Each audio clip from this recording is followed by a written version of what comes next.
ಕಲಬುರಗಿಯಲ್ಲಿ RSS versus Priyank ಮಧ್ಯೆ fight ಜೋರಾಗ್ತಾ ಇದೆ. ಪ್ರಿಯಾಂಕ್ ಕ್ಷೇತ್ರದಲ್ಲಿ ಇನ್ನೂ ಕೂಡ ಪಥಸಂಚಲನ ಸಮರ ಮುಂದುವರಿತಾ ಇದೆ.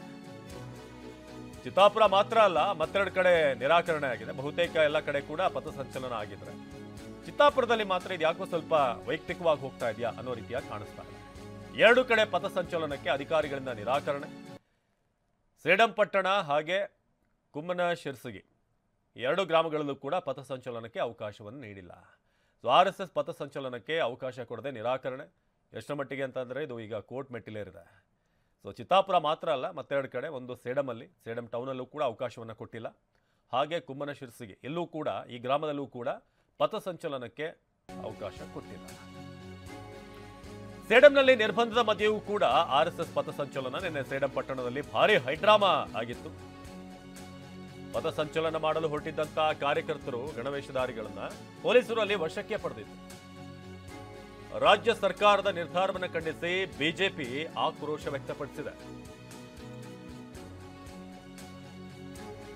ಸಚಿವರ ಒತ್ತಡವೇ ಕಾರಣ ಇದು ಬಿಜೆಪಿ ಆಕ್ರೋಶ ವ್ಯಕ್ತಪಡಿಸ್ತಾ ಇರೋದು. ಇದೆಲ್ಲ ಪ್ರಿಯಾಂಕ್ ಖರ್ಗೆ ಅವರು ಕೊಡ್ತಿರುವಂತಹ ಆದೇಶ ಅಥವಾ ಅವರಿಂದ ಆಗ್ತಿರೋದು. ಇದು ಅವರ ಕೈವಾಡ ಇದೆ ಎಲ್ಲದರಲ್ಲೂ ಅಂತ. ಸೊ ಸಚಿವರ ಒತ್ತಡದ ಕಾರಣದಿಂದಾಗಿನೇ ಪಥಸಂಚಲನಕ್ಕೆ ಅವಕಾಶ ಕೊಡ್ತಾ ಇಲ್ಲ ಅಂತ. ಸೊ ಇದು ಆರ್ಎಸ್ಎಸ್ ವಿಚಾರವಾಗಿ ಆರ್ಎಸ್ಎಸ್ನ ಕಾರ್ಯಚಟುವಟಿಕೆಗಳಿಗೆ ಕಡಿವಾಣ ಹಾಕಬೇಕು ಅನ್ನೋ ನಿಟ್ಟಿನಲ್ಲಿ ಆಗ್ತಿರುವಂಥ ವಿಚಾರಗಳು ಈಗ ಪರಸ್ಪರ ಇಲ್ಲಿ ನಾವು ನೋಡ್ತಾ ಇದ್ದೀವಿ. ಪ್ರಿಯಾಂಕ್ ಖರ್ಗೆ ಕೂಡ ನಿನ್ನೆ ಮಾತನಾಡಿದರು.